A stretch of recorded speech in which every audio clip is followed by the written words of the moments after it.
Assalamualaikum warahmatullahi wabarakatuh. Kami dari kelompok 13 yang terdiri dari saya, Winti Setiawati, kemudian nanti Rohmatul Husnia, dan yang terakhir ada Riki Purnama Putra. Kami di sini akan menjelaskan tentang manajemen peningkatan mutu pendidikan. Langsung saja, yang pertama ada sistem manajemen mutu pendidikan. Sebelumnya, kita harus terlebih dahulu tahu apa itu mutu. Mutu adalah sesuatu yang dapat memuaskan dan melampaui keinginan dan kebutuhan pelanggan. Karena pada awalnya pelanggan itu pasti akan mempunyai harapan terhadap suatu barang kan, sehingga barang dikatakan bermutu itu jika sudah melampaui dari keinginan dan kebutuhan pelanggan. Sehingga mutu itu berhubungan dengan produk, barang, jasa, dan lingkungan yang memenuhi atau melebihi harapan. Nah, terus mutu dalam pendidikan itu apa sih? Nah, mutu dalam pendidikan itu gambaran atau karakteristik dari output pendidikan yang dihasilkan oleh suatu lembaga yang dapat memenuhi harapan dan keinginan masyarakat sebagai pengguna dan pelanggan. Nah, terus mutu pendidikan ini mengacu pada dua hal. Yang pertama adalah proses dan yang kedua adalah hasil.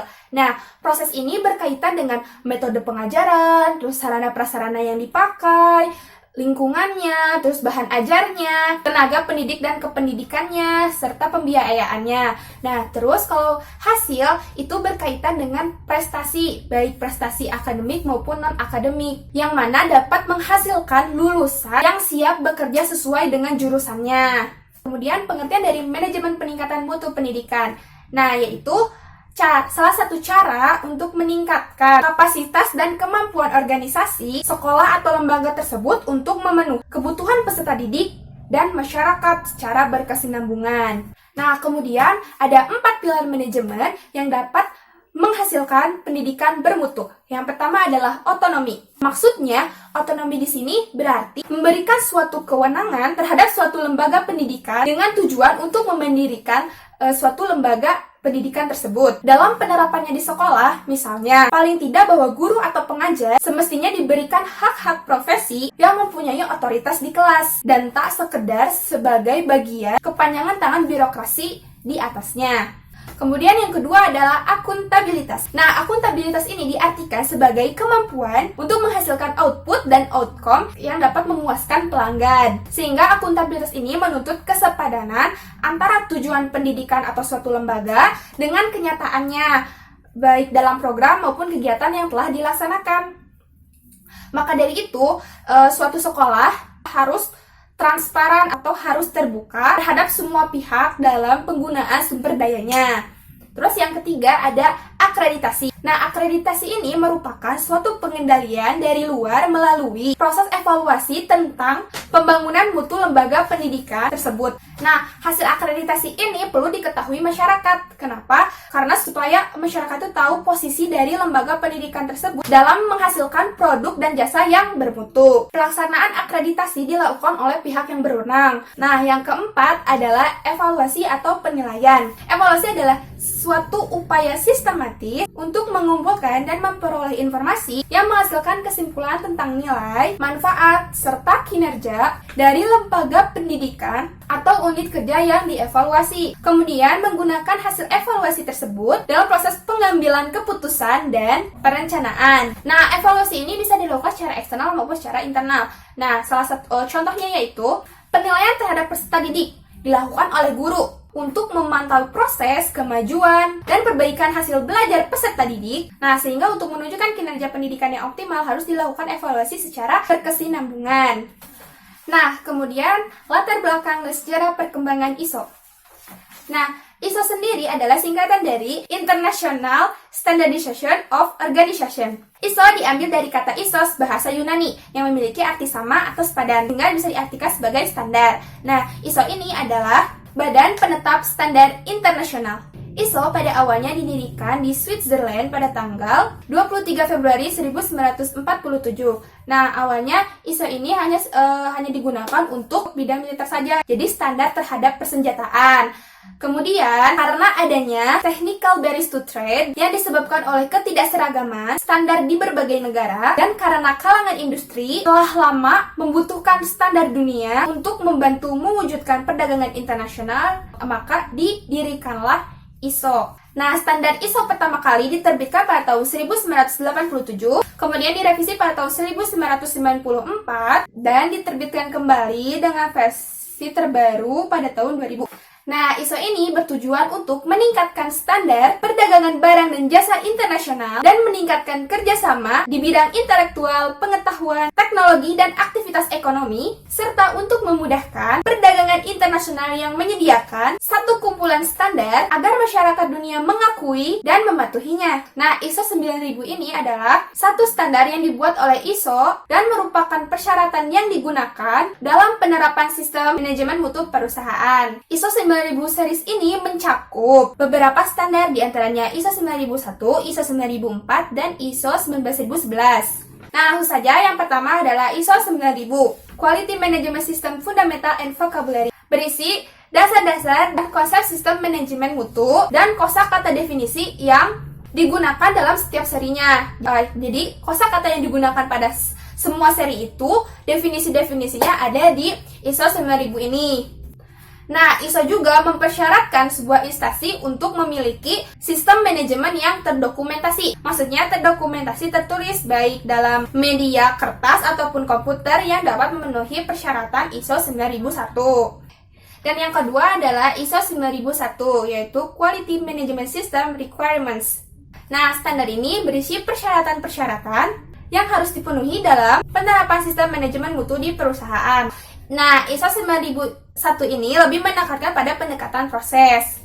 Kemudian yang ketiga ada ISO 9004, yaitu Quality Management System Guidelines for Performance Improvement. Nah, ISO 9004 ini merupakan pedoman organisasi untuk mencapai kesempurnaan melalui peningkatan secara berkelanjutan. Nah, standar 9004 ini biasanya berpasangan dengan standar 9001, namun ada perbedaannya.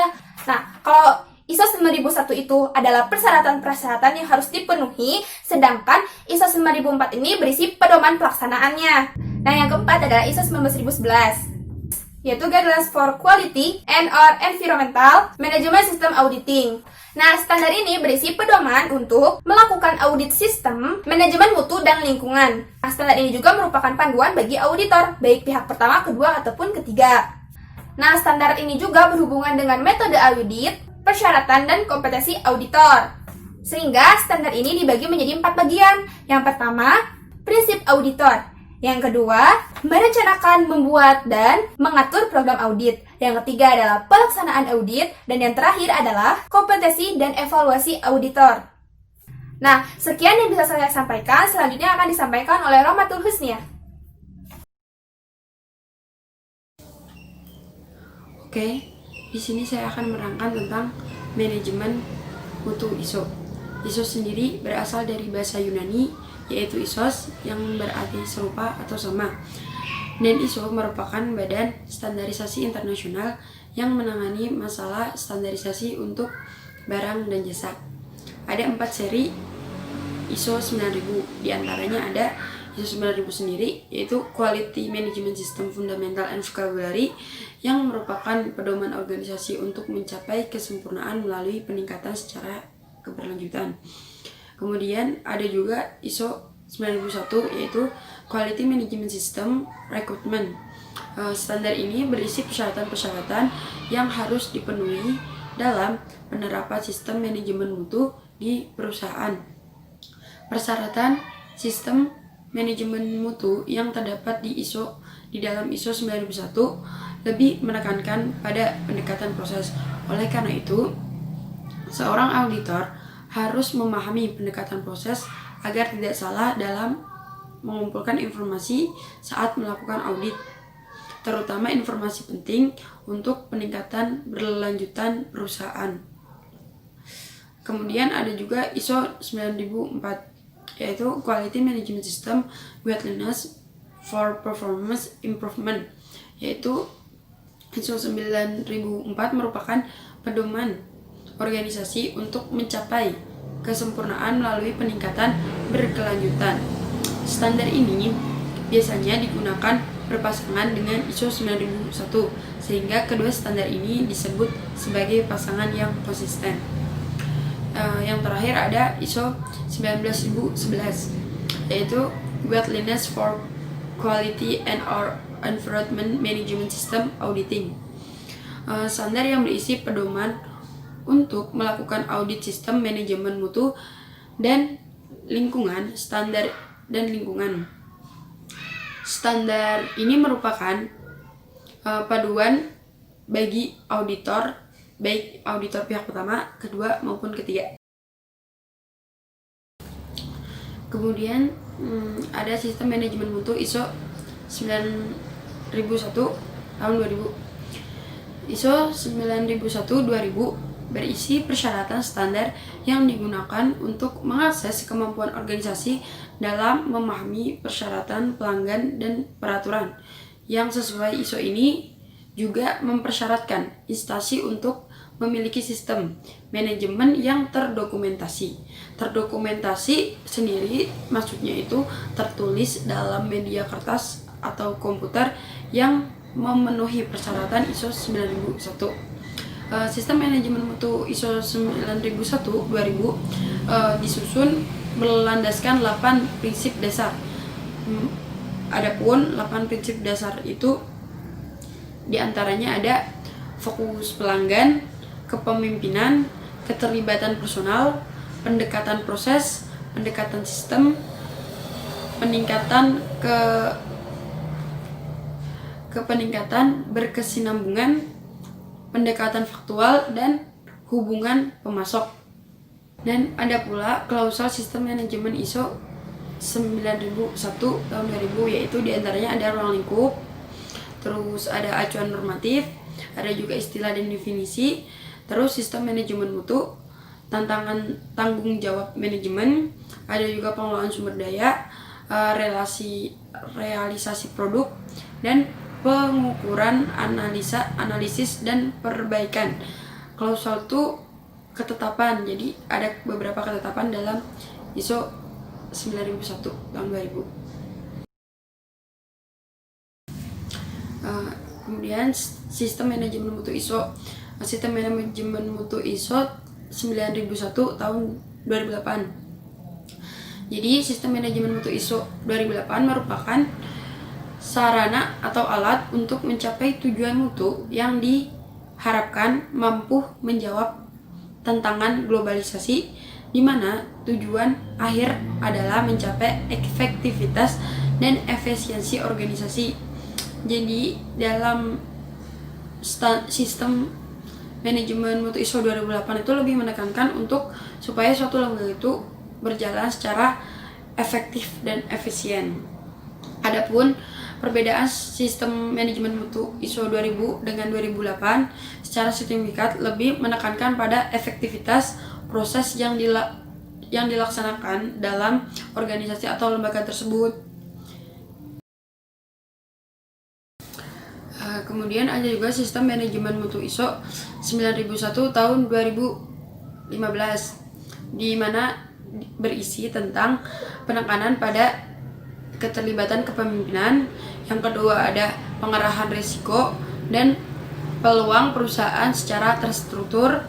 Ketiga ada menggunakan bahasa, struktur, dan istilah yang umum dan sederhana. Keempat ada pengarahan manajemen rantai pasokan yang lebih efektif. Dan kelima, lebih mudah digunakan untuk perusahaan jasa dan perusahaan yang berbasis pengetahuan. Dan terdapat 8 prinsip manajemen mutu ISO 9001 tahun 2008, yaitu untuk pendidikan, dalam pendidikan.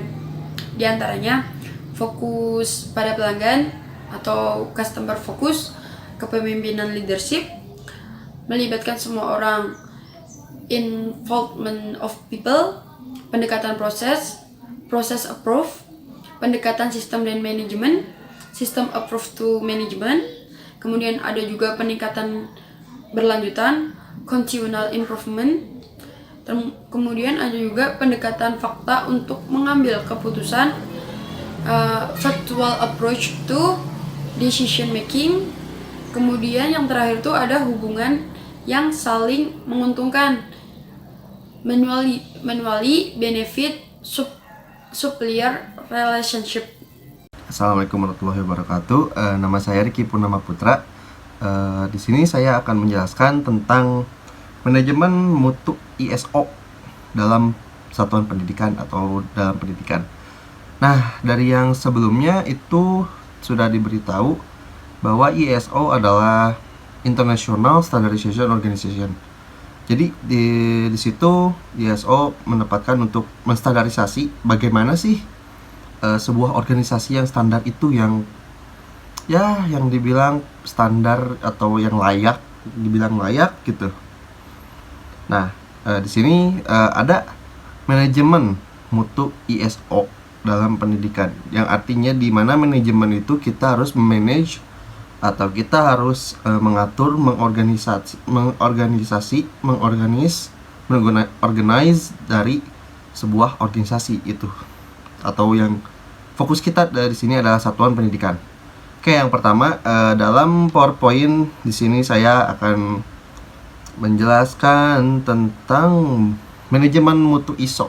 Nah, satuan pendidikan itu memanajemen mutu ISO agar semua lebih terorganisir, jadi memudahkan untuk pendidikan. Lalu untuk customer memberikan yang terbaik untuk dari satuan pendidikan itu dengan hal apa? Dengan memberikan suatu hal akademis yang lebih baik, atau ibaratkan berdedikasi untuk negeri ibaratkannya mah.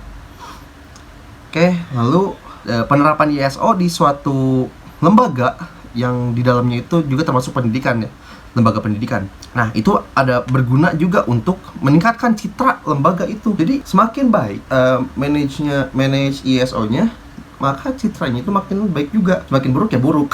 Lalu meningkatkan kinerja lingkungan perusahaan atau lembaga. Jadi di mana orang-orang di dalamnya yang di dalam satuan pendidikan itu paham dengan sistem dari manajemen tadi. Jadi kurikulum lebih baik, guru mengajar lebih baik, maka semuanya ya saling mendukung. Lalu meningkatkan efisiensi kegiatan, memperbaiki manajemen organisasi dengan menerapkan perencanaan, pelaksanaan, pengukuran, dan tindakan perbaikan. Jadi ya ada perencanaan, ada praknya, lalu ada takaran ukuran untuk mencapai standarisasi lah mudahnya.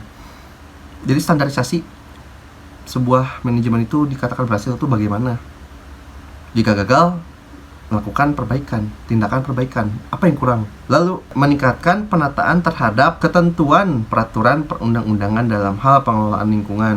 Lalu mengurangi resiko usaha dalam lembaga. Mengurangi resiko, jadi karena sudah terorganisir dan sudah di-manage sesuai dengan standarisasinya lah.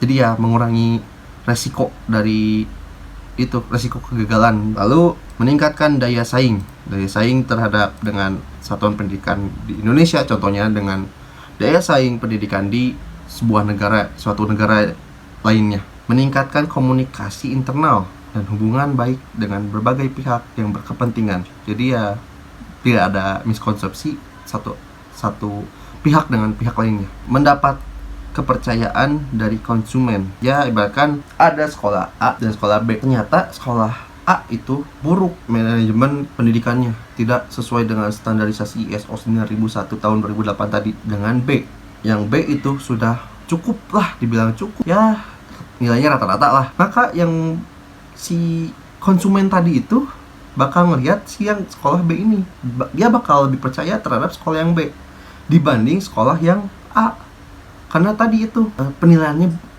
lebih baik dibanding A. Oke, sekarang lanjut. Manfaat dalam buku ISO 9001 tahun 2000. Manfaatnya meningkatkan kepercayaan dan kepuasan pelanggan melalui jaminan mutu atau mutu yang terorganisir dan sistematik. Lalu ada juga yang mengangkat image perusahaan, serat daya saing dalam memasuki pasar global. Oke. Kepada kondisi real. Nah, penerapan manajemen mutu pendidikan di Indonesia.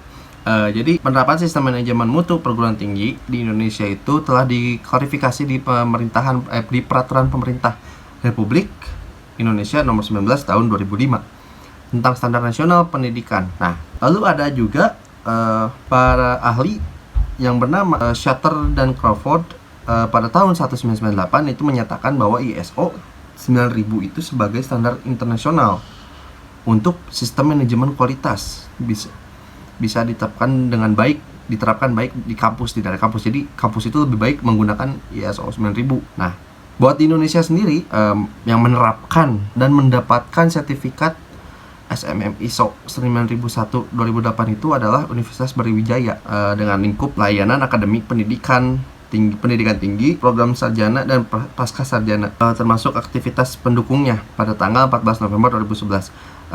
Sebagaimana yang kita tahu ya, UIN juga, saya pernah bacanya, UIN punya sertifikat SMM ISO 9001. Bahkan buat Indonesia sekarang sudah banyak yang mempunyai sertifikat itu, karena itu emang sudah standarisasi pendidikan perguruan tinggi. Lalu ada juga perbandingan manajemen mutu pendidikan di Indonesia dengan di luar negeri. Yang kami dapat, di kelompok kami dapat itu informasi tentang sistem manajemen mutu pendidikan di Sydney dan Jerman. Nah, kalau misalkan di Indonesia itu si konsumen itu hanya menikmati produk dari mutu pendidikan itu pada saat menjalankan pendidikan. Tapi kalau misalkan di Sydney itu mereka mempunyai quality assurance sama quality control. Nah, itu mereka mengasuransikan kualitas, bahwa ketika ada siswa atau konsumen yang tidak puas dengan layanan kualitas dari satuan pendidikan tersebut, maka orang tersebut bakal dikasih kompensasi untuk puas gitu terhadap pelayanan kualitas dari satuan pendidikannya. Jadi mereka berani untuk rugi, karena untuk menjamin kualitas pendidikan mereka baik. Lalu ada quality control juga, mereka kalau tidak salah berkala selama setiap 1 bulan sekali mereka memberi annual reportnya dari daerah menuju ke pusat. Nah, nanti pada saat bulan kedua atau triwulannya itu biasanya ada auditor yang datang langsung buat ngepastiin, menyesuaikan data dengan yang mereka kasih. Kalau misalkan ketahuan berbohong atau memalsukan data, izin sekolahnya biasanya dicabut. Lalu ada juga pendidikan di Jerman. Kalau misalkan di Jerman itu mereka mengacu dengan samalah kayak Indonesia dulunya. Mereka kan sama-sama negara yang kalah dalam perang terjajah. Jerman pun mengalami kekalahan pada saat Perang Dunia. Lalu mereka lebih mementingkan pendidikan, sama seperti Jepang. Nah, tapi di Jerman ini mereka lebih memfokuskan pada kualitas dari konsumen tersebut. Jadi konsumen diberi kebebasan terhadap pendidikan, karena sesuai dengan hak asasi manusia, yang dimana kebebasan untuk berpendidikan itu poin paling penting. Kebebasan yang dimaksud itu yaitu kebebasan untuk memilih. Kita harus memilih, kita bebas memilih kita ingin kemana. Kalau misalkan di Indonesia itu pilihannya 3 lah, ya 3 S, IPA dan bahasa. Kita jadi beri 3 pilihan, tapi itu termasuk hak asasi manusia yang kebebasan memilih ya. Kita bebas memilih. Tapi kalau saya di Jerman, mereka membebaskan itu dalam artian membebaskan memilih apapun mata pelajarannya yang mereka suka. Dan mereka ketika lulus SMA, mereka mendapatkan gelar itu. Tapi kalau misalkan di Indonesia ya tidak, SMA ya lulus SMA aja, ijazahnya nasional sentralistik. Jadi upaya untuk begitu, untuk yang tadi, ketika lulus si siswa tidak bingung untuk mencari kuliah atau meneruskan pendidikan selanjutnya. Oke, sekian dari saya. Mohon maaf jika ada kesalahan. Jika ada yang ingin bertanya, ya apabila ingin berpendapat atau bertanya silakan saja. Sekian dari saya. Wassalamualaikum warahmatullahi wabarakatuh.